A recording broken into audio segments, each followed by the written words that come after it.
साथियों नमस्कार, स्वागत है चैनल ऑर्गेनिक फार्मर में। मैं हूं आपका किसान दोस्त नितिन काजला। तो धान की मैंने तो नर्सरी मेरी लगभग 10-12 एक दिन की हो गई है। आप लोगों की भी काफ़ी बड़ी हो गई होगी। केमिकल फार्मिंग करने वाले साथियों की तो ज़्यादा बड़ी हो गई होगी। हमारे उत्तर भारत में तो धान लगने शुरू हो गए हैं। 1509 जो वैरायटी है वो लोगों ने लगानी शुरू कर दी है। आप सबकी क्या पोजीशन है ज़रा कमेंट में बताना। और आज का जो सब्जेक्ट है वो यही मैंने रखा है कि भाई नर्सरी मैं ये मान कर चल रहा हूँ तैयार हो गई हैं, तो लगाने की बात मैं करता हूँ। मैं आशा करता हूँ ज़्यादातर मेरे से जुड़े हुए साथियों से जिनसे मेरी बात हुई है सबको मैंने ग्रीन मैन्योर की सलाह दी है। और मैंने खुद मूंग लगाई थी तो मूंग की मैंने जुताई कर दी है, अपने छोटे ट्रैक्टर से ही करी और रूटावेटर उसमें लगा दिया है। अब एक बार और रूटावेटर लगवा के और बारीक हो जाएगी तब उसमें मैं पडलिंग करवाऊँगा। तो अभी तो मुझे लगेंगे 10-12 दिन लगेंगे धान लगाने में। जुलाई में जाएगी, जुलाई में 5 जुलाई तक लगभग लगेगी मौसम के हिसाब से। तो भाई मेरी आप लोगों से ये रिक्वेस्ट है कि एक तो जब आप नर्सरी से पौधा लेके आओगे लगाने के लिए या खेत के बगल में ही लगाओगे तो पौधों की जड़ों का ट्रीटमेंट ज़रूर कर लेना भाई। बहुत अच्छे रिज़ल्ट मिलेंगे। चाहे तो बीघा 2 बीघा करके देख लेना, कनाल 2 कनाल करके देख लेना, मत किलो में करना, आपको अच्छे रिज़ल्ट मिलेंगे। किस चीज़ से ट्रीट करोगे जड़ों को? भाई ले लेना कच्चा दूध, हल्दी, हींग, ये 3 चीज़ आप ले लेना। कितनी मात्रा? भाई 1 लीटर दूध में आपको लेनी है लगभग 100 से 150 ग्राम हल्दी और 10 से 20 ग्राम हींग। इन तीनों चीज़ों को मिला के अच्छे से फेंट लो और फेंटने के बाद इसको 20 लीटर पानी में मिला लो। उस पानी को किसी तसले तगारी में रख लो और जब आप जड़ निकाल के लाते हो, जब मज़दूर हमारे जड़ों को धोते हैं ना पानी में, उसके बाद लगाने से पहले इसमें 5 मिनट 10 मिनट आप इसमें रख के देखो, आपको बहुत अच्छे परिणाम मिलेंगे। आपकी फसल बिल्कुल रोग मुक्त होएगी। एक बात। दूसरी बात, एक काम आप कर सकते हो, अगर आप नर्सरी 25 दिन से ऊपर की लगाते हो, अगर 20-22 दिन की लगाते हो तो ये आप पे अप्लाई नहीं होगा। अगर 25 दिन या उससे ऊपर की लगाते हो तो जो पौधा है नर्सरी का भाई उसे 1 इंच 1.5 इंच ऊपर से काट देना। उसका काटने का कारण है कि उसके टिप पे जब बड़ा पौधा हो जाता है 25 दिन से ऊपर का तो तितली वगैरह बैठने लग जाती हैं, अंडे देने लग जाती हैं। तो 1.5 इंच 1 इंच उसी हिसाब से जितना भी आपका पौधा है उसमें 10% करीब उसको काट देना ऊपर से।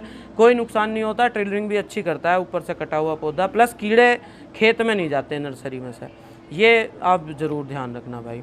और लगाते समय भी मज़दूर को देखना आप कैसे लगा रहे हैं।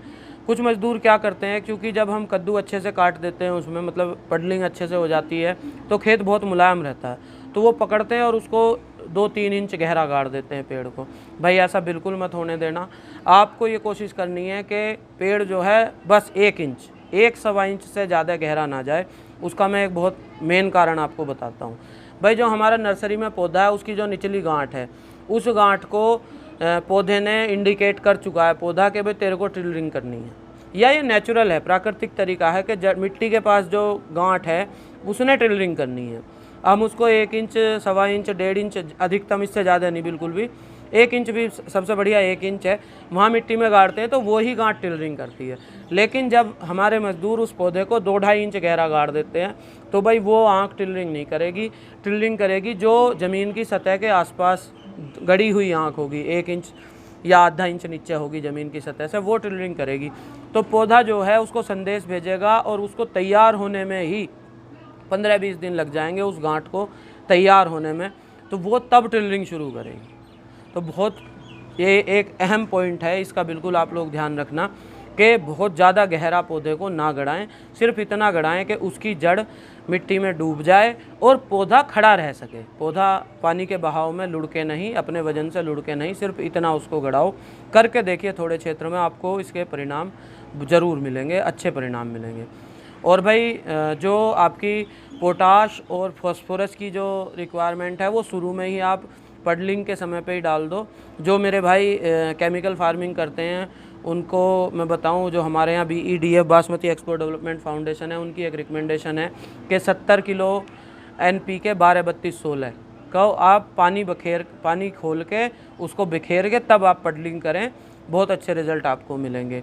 जो मेरे भाई जैविक खेती करते हैं मेरी तरह, वो शुरुआत में ग्रीन मैन्योर अगर हमने जोत दिया है तो गोबर खाद की ज़रूरत नहीं है। अगर ग्रीन मैन्योर नहीं आप ले पाएँ किसी भी कारणवश तो गोबर की खाद दीजिए भाई, लगभग 20-25 टन प्रति एकड़ के हिसाब से अच्छे से उसकी जुताई करिए।